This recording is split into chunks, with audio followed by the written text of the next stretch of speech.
Hello అండి, నేను doctor why Bhargav, neuro physician, Bhargav neuro care, Hanamkonda, Warangal.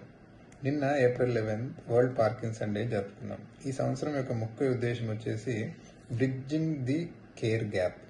అంటే మనం ఇచ్చే కేర్, అంటే దాన్ని ఎంత తొందరగా డయాగ్నోజ్ చేయడం, డాక్టర్స్ ట్రీట్మెంట్ ద్వారా వాళ్ళకి ఇచ్చే కేర్, ఇంట్లో వాళ్ళకి ఇచ్చే మోరల్ సపోర్ట్ అండ్ వాళ్ళకి తీసుకునే కొన్ని జాగ్రత్తలు, ఆ గ్యాప్ని తగ్గించుకున్నట్టయితే ఈ పార్కిన్సన్ మీద 100% మనం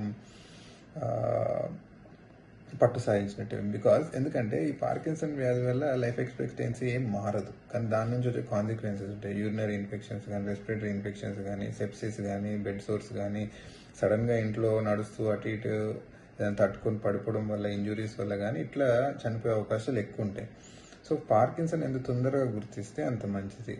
లైక్ నడుస్తున్నప్పుడు స్లోగా నడవడం, దగ్గర చిన్న చిన్న అడుగులు వేసుకుంటూ నడవడం, మనిషి వంగిపోవడము, మొహంలో చలనం తగ్గిపోవడము, కళ్ళరెప్పలు కొట్టడం తగ్గియడము, చేతులు ఇట్లా ఖాళీ కూర్చున్నప్పుడు కూడా వణుకు రావడము, మనిషి గట్టిపడము, చేసే పనులు స్లో అవ్వడము, ఇట్లాంటివి ఎంత తొందరగా గుర్తిస్తే, యాక్చువల్లీ ఇవి వచ్చే కంటే ముందు మనకు కొన్ని సైలెంట్ ఇండికేటర్స్ ఉంటాయి.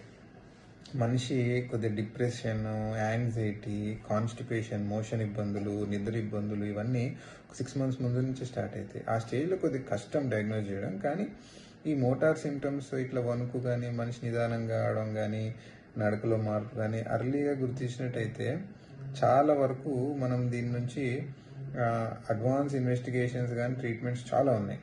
లివోడోపా లాంటివి, కాంప్ట్ ఇన్హిబిటర్స్ కానీ, లేకపోతే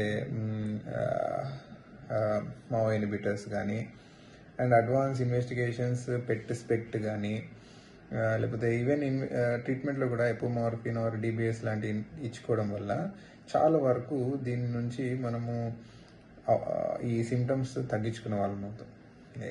ఎందుకు ఈ పార్కిన్సన్ వల్ల ఇబ్బంది ఏముండదని చెప్తున్నా అంటే, ఒక లెజెండరీ బాక్సర్ ఉన్నాడు, మొహమ్మద్ అలీ అని. ఈ 1980లోనే ఈ వాజ్ డయాగ్నోస్డ్ విత్ పార్కిన్సన్. కానీ 2016 వరకు ఈ కుడ్ సర్వైవ్ విత్ దట్. ఆయన చనిపోయిన కారణం కూడా పార్కిన్సన్ వ్యాధి వల్ల కాదు, సెప్టిక్ షాక్ వల్ల చనిపోయింది. సో ఈ పార్కిన్సన్ వ్యాధిని డయాగ్నోజ్ చేసి ట్రీట్మెంట్ చేయగలిగితే దాంతో లైఫ్ కొద్దిగా ముందున్నట్టు 100% నార్మల్ ఉండకపోవచ్చు, కానీ 95 to 90% నార్మల్ లైఫ్ లీడ్ చేసుకోవచ్చు. Thank you.